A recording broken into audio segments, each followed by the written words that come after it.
You're listening to the Talking Headways podcast network. Talking Mondays. Keep moving on.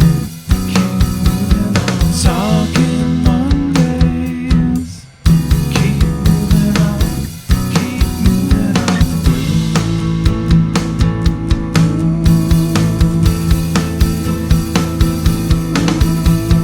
Talking Mondays. Keep moving on. Keep moving on. Happy Monday. This is Mondays at the Overhead Wire, sponsored by our super generous Patreon supporters. I'm your host, Jeff Wood. We're back from the new year, but not so back that we have enough material for a regular Monday show. So as we started doing at the end of last year, I'm going to do a throwback episode of Talking Headways from time to time to go back and see maybe a couple of the interesting episodes that we haven't heard about in a long time, and ones that I've found interesting and perhaps mention more than a few times in today's show. So this is one of those episodes. This episode specifically is with Clayton Nall and originally was released 6 years ago in July of 2018. Clayton is now a professor at UC Santa Barbara, but his book and work still ring true. I want to thank all the folks out there who support our work and allow us to keep bringing you great content and new topics, and also for the ability to go back in time and revisit some old favorites like this one. Check out the show notes to links to everything we didn't mention here, including our Patreon page and connections to the overheadwire.com site. So let's go back and take a listen to episode 192, Highways and Partisanship. Clayton Nall, welcome to the Talking Headways podcast. Thanks so much for having me. So first off, can you tell us a little bit about yourself? Sure. Well, I'm an assistant professor of political science at Stanford University. Been a professor there for about 6-7 years. My research areas include American politics with a focus on political geography and public policy. So among the topics I'm really interested in are the politics of transportation and the politics of housing, which I know are topics that are really dear to your heart. Absolutely. So where did the idea for the book come from? So I grew up in Sheboygan, Wisconsin, which is, today it would be called an exurb of Milwaukee. It was about 50 miles north of Milwaukee, which is one of the most polarized cities in the United States. Milwaukee is this extremely democratic and racially diverse, I believe at this point it's a majority-minority city, surrounded by extremely Republican suburbs. Extremely Republican even by the standards of the typical polarized metropolitan areas that we see around the United States. And so growing up, I saw the ways that urban form and in particular how highways really shaped that environment and shaped that place. Growing up, you drive down to Milwaukee, Wisconsin on I-43, you see these fancy suburban neighborhoods in affluent Republican areas, and then you drive into the poor inner city where people have a lot fewer opportunities.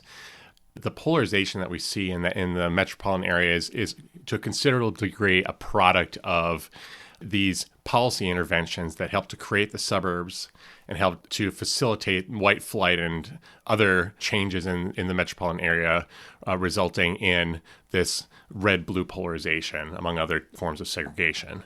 And why highways? Why was that such a major focal point for you? Well, I think there are two factors. One is that in looking at the political science literature, the amount of work that's been done on transportation is really minimal. And to the extent that political scientists have studied transportation at all, a lot of the work has focused on the pork barrel politics of transportation. For example, what do congressmen deliver to their constituents in terms of bridges and roads and other forms of pork barrel projects? But there's been a lot less attention to transportation policy as a form of social policy. In recent years, say in the last 15 years or so, political scientists have been doing a lot more work in an area known as policy feedback research. That is, we've been looking at ways that public policies help to shape politics, to help to shape people's interests, and that in turn has feedback effects in our politics. Now, a lot of the work that's been done in that area has focused on things like Social Security. For example, one of the puzzles in our literature is, why is it that senior citizens who are generally not all that high income are so involved in politics? This really runs contrary to a lot of what we think we know about how socioeconomic status shapes involvement. Well, one scholar, Andrea Campbell, found out that it's really the adoption of Social Security that made possible this massive growth in senior participation. Senior citizens didn't used to be so involved in politics. But it occurred to me that one mechanism by which government policies shape politics is by changing the nature of how we interact geographically and where we live. Highways are, as I show in the book, one of the major factors driving where people live and how they interact. Well, first off, the topic of your book deals basically with partisanship as a result of the federal highway program. What is it about highways that connects to a national conversation and even a regional one, like specifically? First of all, the highway program has been a massive program. In the national conversation, we should really be concerned with what this massive investment is doing to our politics and doing to the geography of the metropolitan areas where almost all Americans live. I forget, it's something like 80% of Americans live in a major metropolitan area today. I think that's about the number. Yeah, I think you're right. And so we should really want to know, what did this, and by some estimates, it was something like $1 trillion investment over its lifespan, probably more once you include all the different ways that states and localities have to invest in infrastructure after it's built. So it's a huge investment.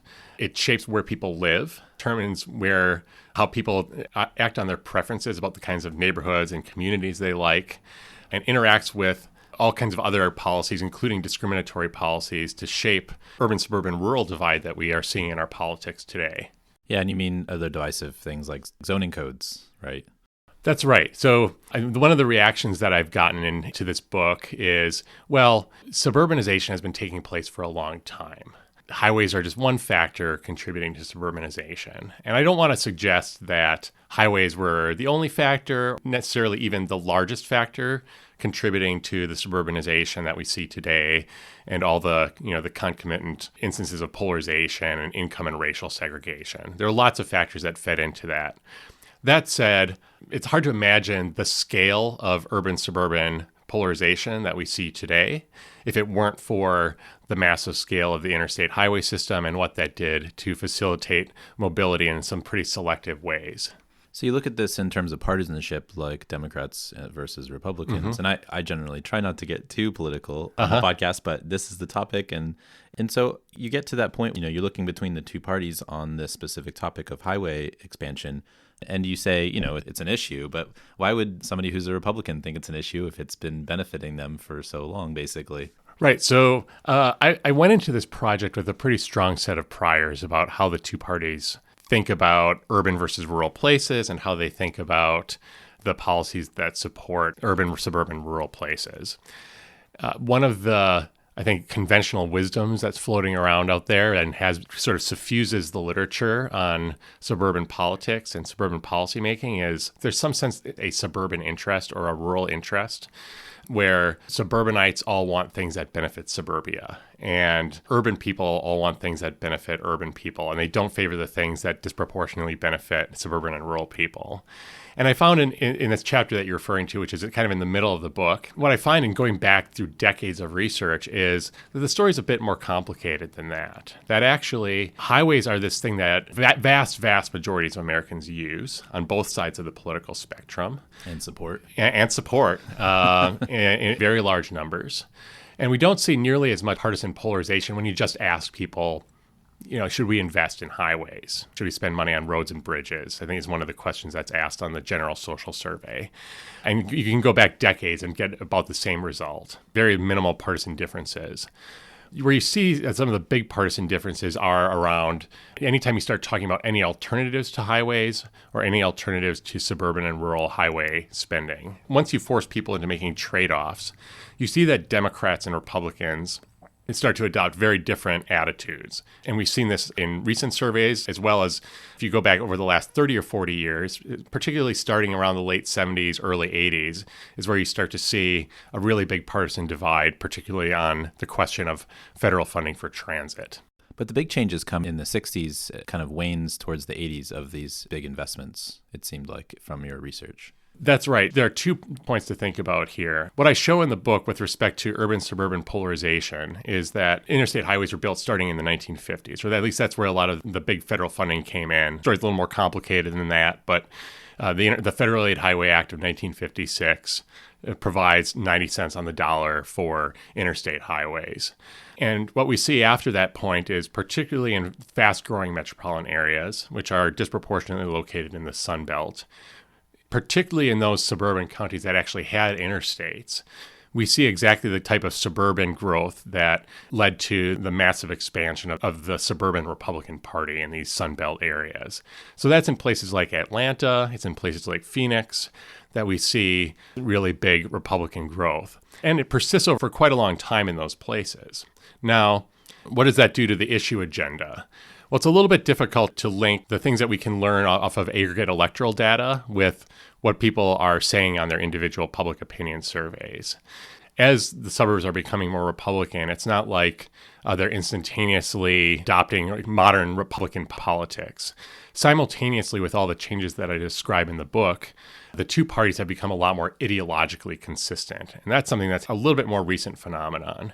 What does it mean for the parties to be ideologically consistent? On almost any issue, people who self-identify as Republicans today are likely to adopt the conservative position, whether that's a social issue or an economic issue, while Democrats are more likely to adopt the liberal issue, regardless of whether that's a social or economic issue.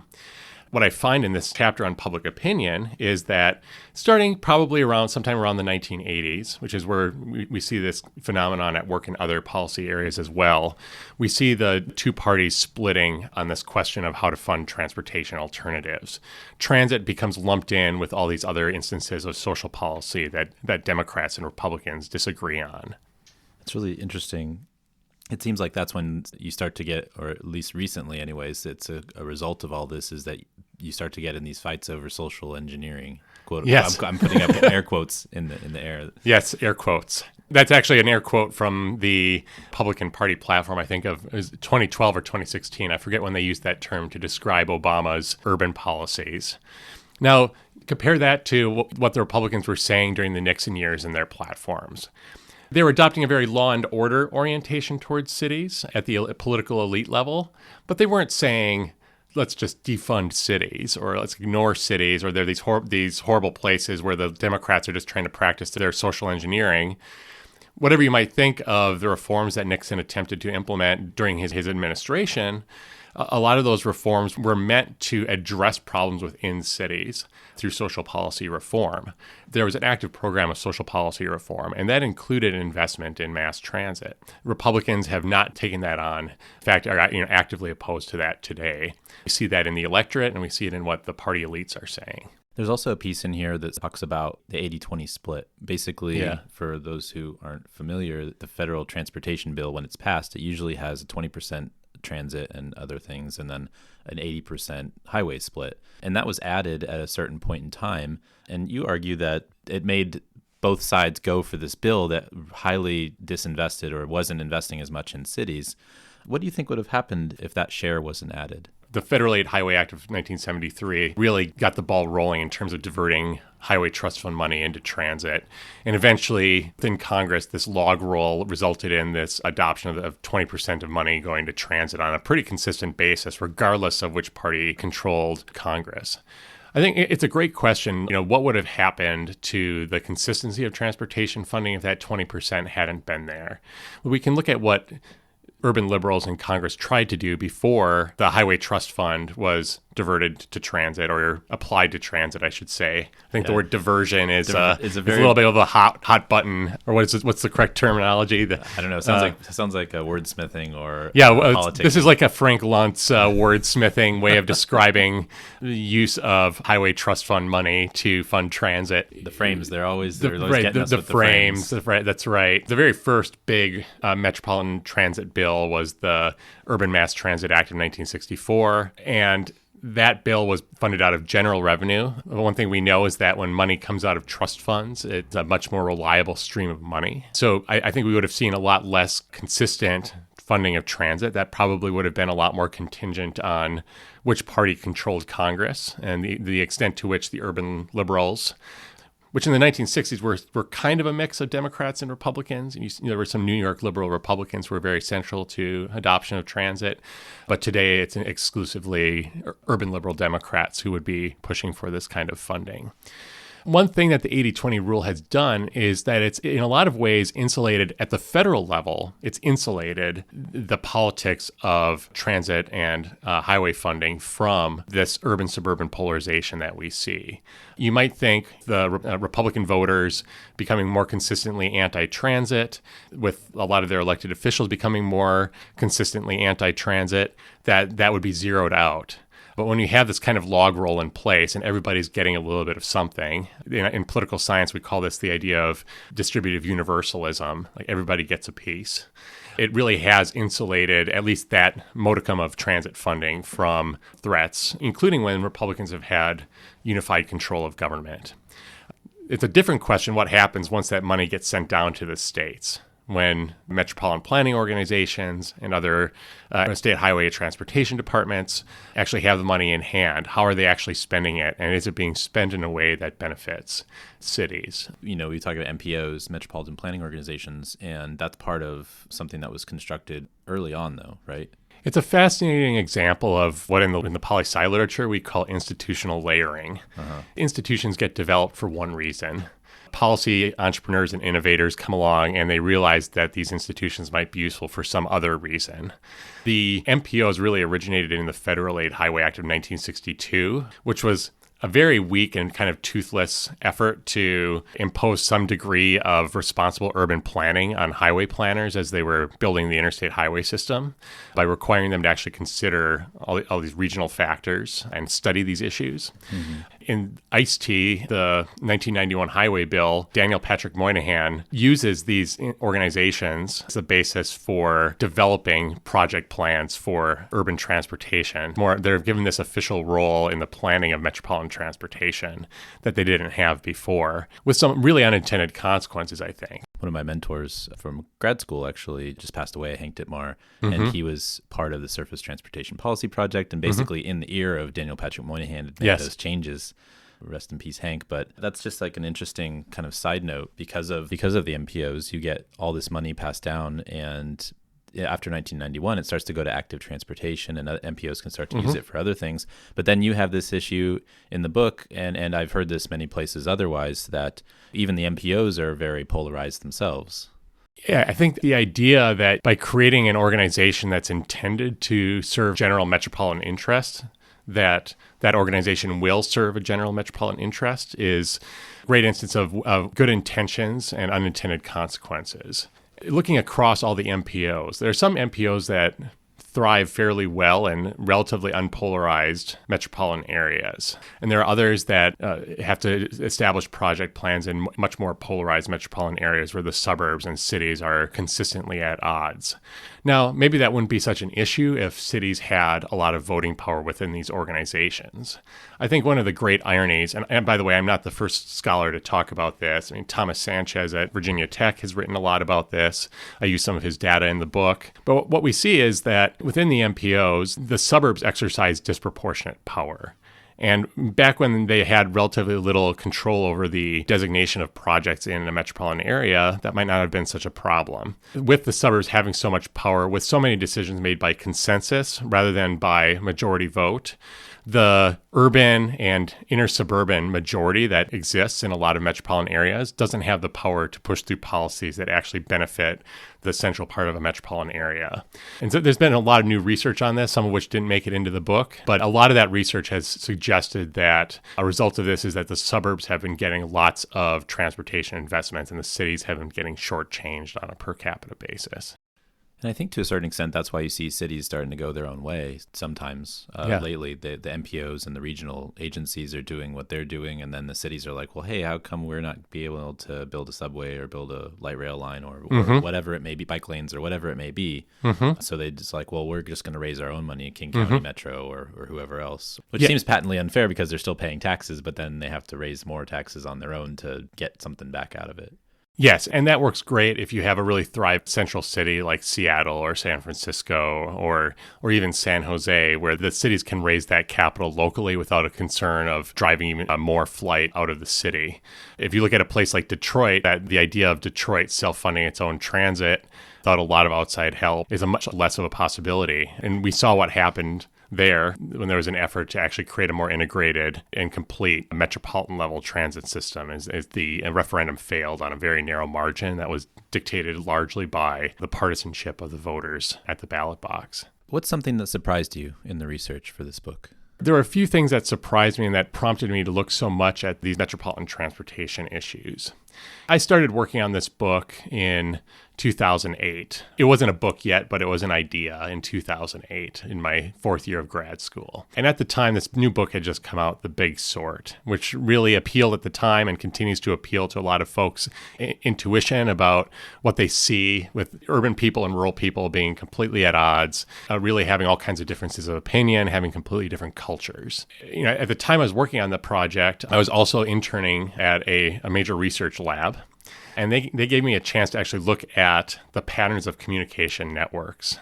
And I saw that there was ties in this communication network were broken up by the presence of an interstate highway running through an area. So at the time, I was really interested in a lot of the sort of micro level effects of highway projects. And eventually the project evolved into what you see today, which is looking at some of the more macro level effects of highways. The more I dug into the idea of highways facilitating sorting, the more I realized that, yes, this is happening, but the consequences aren't at all what a lot of folks in the conventional wisdom have been saying. In early drafts of this project, I was trying to determine how much is this kind of geographic polarization creating echo chambers. That is, when people move out to the suburbs, do they just become a lot more Republican? And do they adopt this completely suburban mindset? Are they really engaging in this big sort where they're just completely isolated from this other culture in cities? And that's a great story. That's the kind of story that sells books.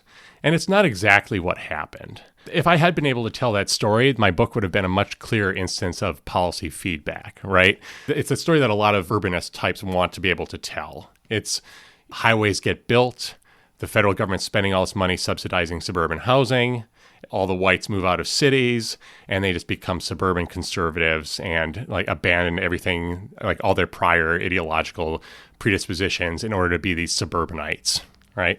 I hear people talk this way about my current hometown, Palo Alto. The real story is a lot more complex and actually reinforces why partisan geography is so important.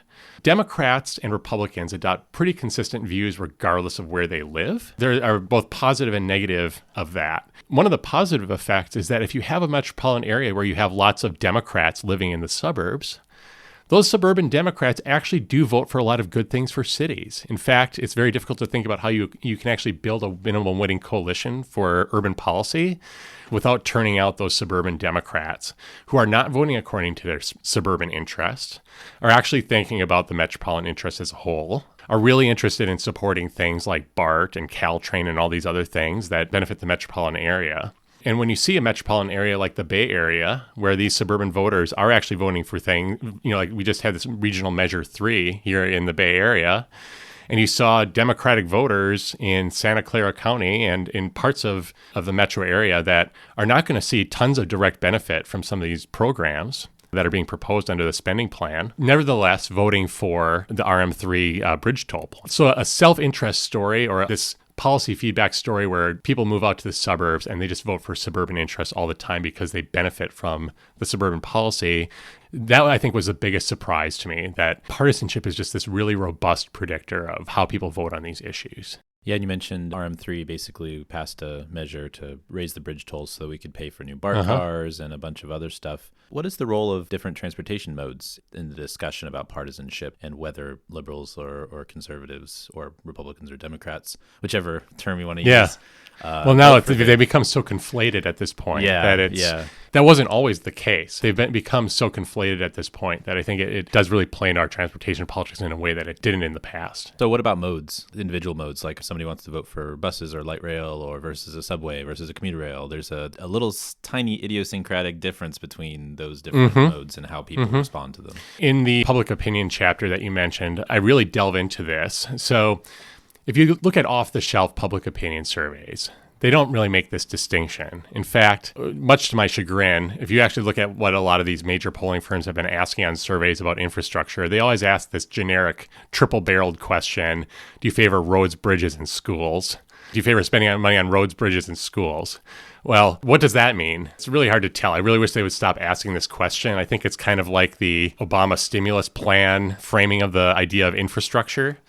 So I commissioned a couple of my own surveys on online platforms to try to get a sense of how people, when presented information about these different transportation modes, respond. I mean, one thing we need to keep in mind about something like transportation policy is it is actually in some ways easy to get people's opinion about transportation policy because people use transportation all the time. Everybody uses it. Everybody has direct experience with it, but they don't necessarily know any of the policy minutia. When you present them with some of the policy minutia, they're going to be responding not with a really well-considered policy attitude, but they are going to be responding with some set of predispositions towards the particular specific policy that you're proposing. So what I did on the survey, I used this method called conjoint analysis. Thought up of 30, 35 different examples of very specific transportation policies. Things like, would we be better off spending more money on developing train and subway stations or investing money in sidewalks and bike infrastructure? And I had this list of 30 things, and I presented people with randomly generated pairs of these things.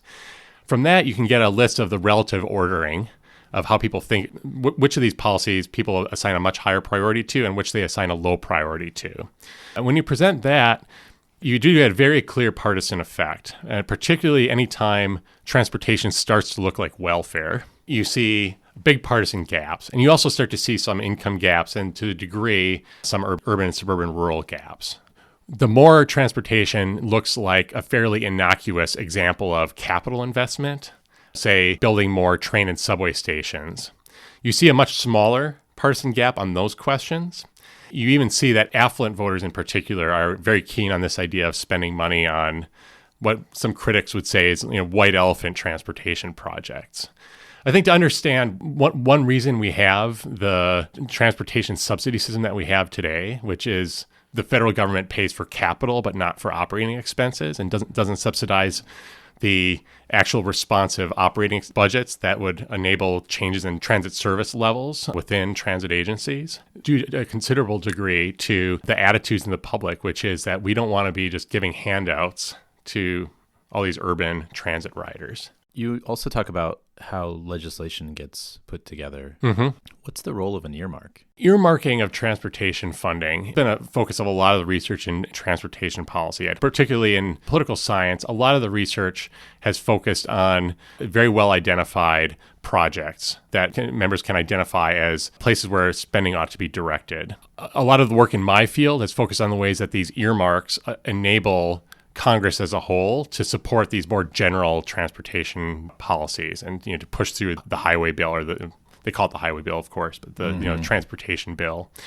Reforms to eliminate earmarks, I think, have probably made it more difficult to do that kind of work, to give everybody a small targeted piece of the transportation funding.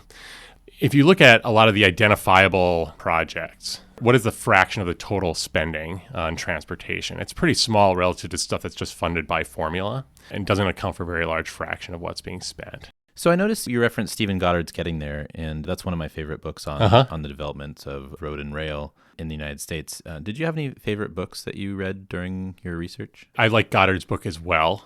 It's a good one. I read a whole number of books that really speak to the idea of suburban politics. A lot of my work has been inspired, and perhaps I think about my work maybe as a little bit of a foil to a lot of the terrific work that's been done in the new suburban history, starting with Kenneth Jackson's 1985 book, Crabgrass Frontier, which I think deserves immense credit for highlighting the ways that the federal government created suburbia. People just know that now. People on the left in the United States know that now, but they didn't know that so clearly before Jackson wrote his book. Subsequent to Jackson, there's been a lot of new research looking at the politics of the suburbs and the way that the suburbs have been the location of the development of modern conservatism in the United States.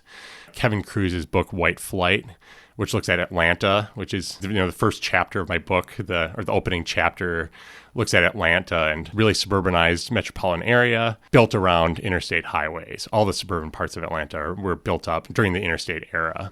Lisa McGurr's book, Suburban Warriors, about Orange County and the development of the modern conservative movement in Orange County. Another great example of a book looking at how the formation of the suburbs as a place coincided with the development of modern conservatism. More recently, and this didn't really influence the book so much, but probably one of my favorite recent books is Lily Geismer's book, Don't Blame Us, which is about suburban liberals. I'd highly recommend that book to anybody who's interested in understanding how places like Silicon Valley or suburban Boston, how the liberals in those places interact with urban policy issues. Oh, that's really interesting. I'll have to check some of those out. This is somewhat hypothetical, but would there be the same result in cities outside the United States if such a big investment in highways was made, and do you think partisanship would occur? Like if somewhere, in Europe, I guess in Germany, they built the Autobahn, but it's not quite the same. It's between cities, not necessarily through them. Let's say a European context would have happened where the partisanship grew because of this kind of investment in that type of infrastructure. One more book I want to mention in response to your question is there's this book in 1984 by Glenn Yago. I'm drawing a blank on the title right now, but this Glenn Yago book from 1984 that looked at the politics of transit in the United States and Germany. One of the chapters was this fascinating account of how the Nazis, when they came in, defunded mass transit, and they wanted to create basically this kind of ownership society among the working class in Frankfurt. Their example of spatial policy was, let's put the drivers on the Autobahn out to the suburban housing outside of this industrial center. And so that I think is an example of somebody attempting to recreate political geography, possibly de-radicalize the working class through infrastructure and housing investments.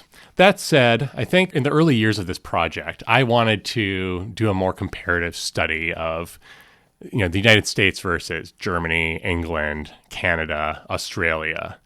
And some of those places have a lot in common with the United States. Problem is that no one of them has a ton in common with the United States. And so it's very hard to say I don't want to use the word American exceptionalism, but it's very hard to identify a counterexample or a comparative case that would be a really good comparison case for the United States with respect to the effects of these infrastructure developments. We have been seeing in places like Canada that the suburbanites, they just elected Doug Ford in Ontario. Conservatives in Canada have been adopting a very pro-car, anti-war on cars attitude towards urban policy, very similar to what we're seeing in the Republican Party here in the United States. Margaret Thatcher funded expressways in the UK that drew the ire of the environmental movement.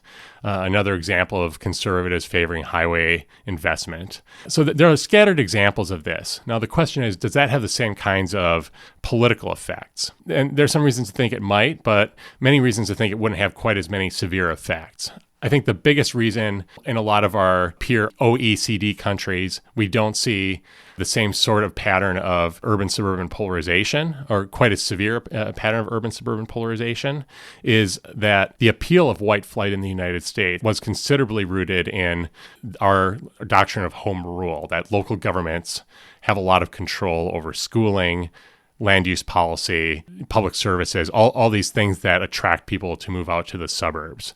And that's much less true in a lot of other countries. One of the quotes that popped out at me in the book was, place-based interests might exist, but they have been subsumed by partisanship. Yes. Which is really fascinating because I would like to think that people vote for infrastructure or whatever it is, obviously based on their interests. If they're suburban, they might vote on it because they're in a suburban area. If they're liberal, they might vote on it because they're in an urban area based on the sorting that's happened. But it's partisanship and not where you are necessarily. Right. It just so happens that with the geographic polarization that we've seen, the Democrats are an urban-suburban party, and Republicans are a suburban-rural party. Everybody's got a little bit in the suburbs. We know that the suburbs are the battleground of American politics. Who's filling the suburbs actually has a lot to do with what happens in metropolitan areas as a whole. This, I think, was another one of the really huge surprises to me in this project, that I was expecting to find some degree of contextual effects. That is, the suburban Democrats would be less supportive of transit than the urban Democrats. That we would see similar patterns among the Republican respondents. And while there is a little bit of weak ordering, where you do see that urban Democrats, particularly those in places like New York, are much more keyed into transit politics. If I'm recalling correctly from one of the figures that didn't make it into the book, rural Democrat is more supportive of investment in transit on average than an urban Republican. And that's, I think, that in a nutshell summarizes this idea that all these issues have really been subsumed under the partisan label. For the Republicans, the right position is to oppose transit. For the Democrats, the right position is to support it. Is the future so political? Is the future so political? Yeah, it's so partisan. We aren't seeing unprecedented levels of party polarization and discipline. Compared to where we were at mid-century, the parties in Congress are extremely disciplined in their voting behavior, and they're voting on roll call votes.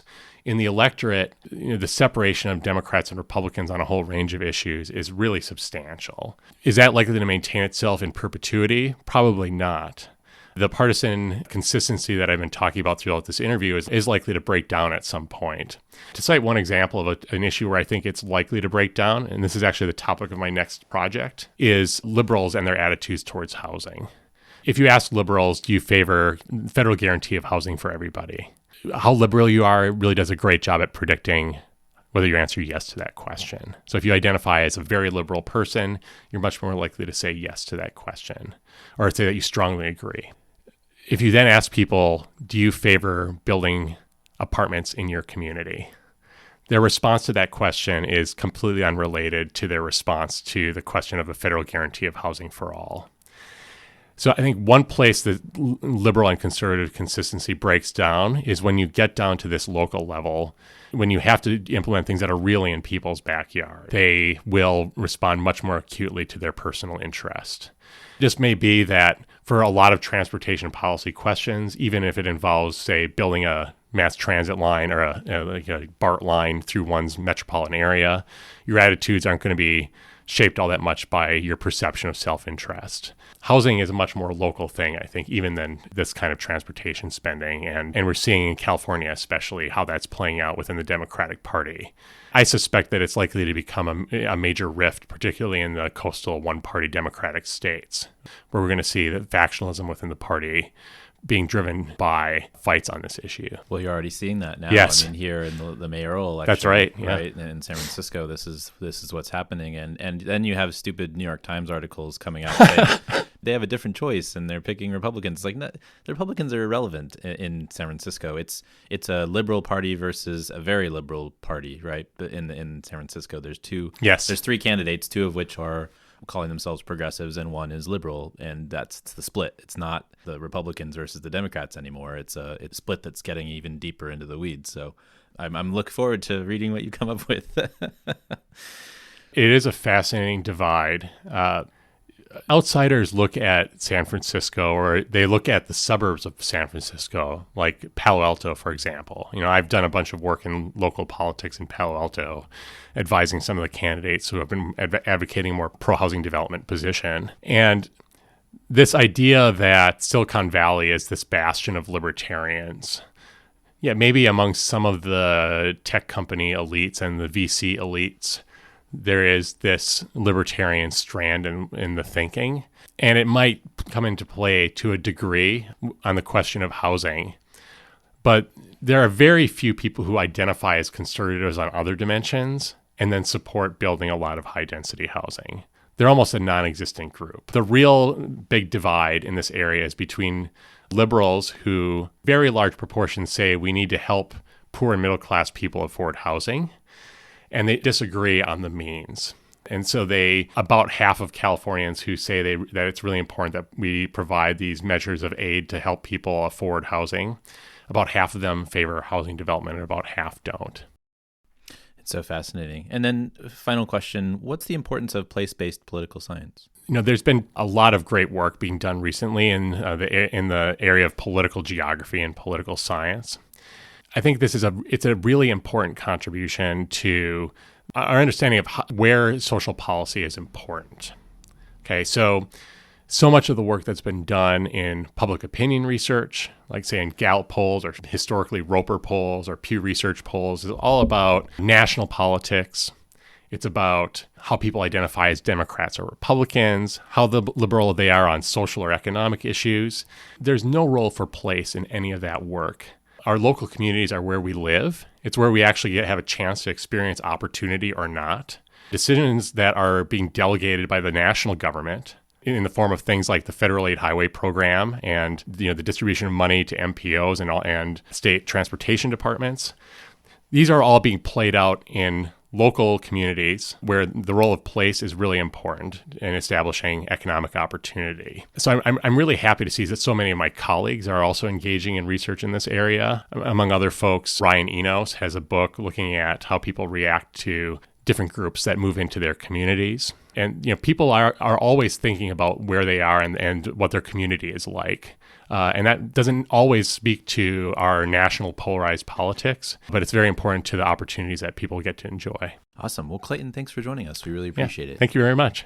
Clayton's book is titled The Road to Inequality, How the Federal Highway Program Polarized America and Undermined Cities. You can find the link to buy the book in our bookshop affiliate site in the show notes. Thanks so much for joining us at Mondays at the Overhead Wire. Thanks for all your support, and we'll see you next time. Talking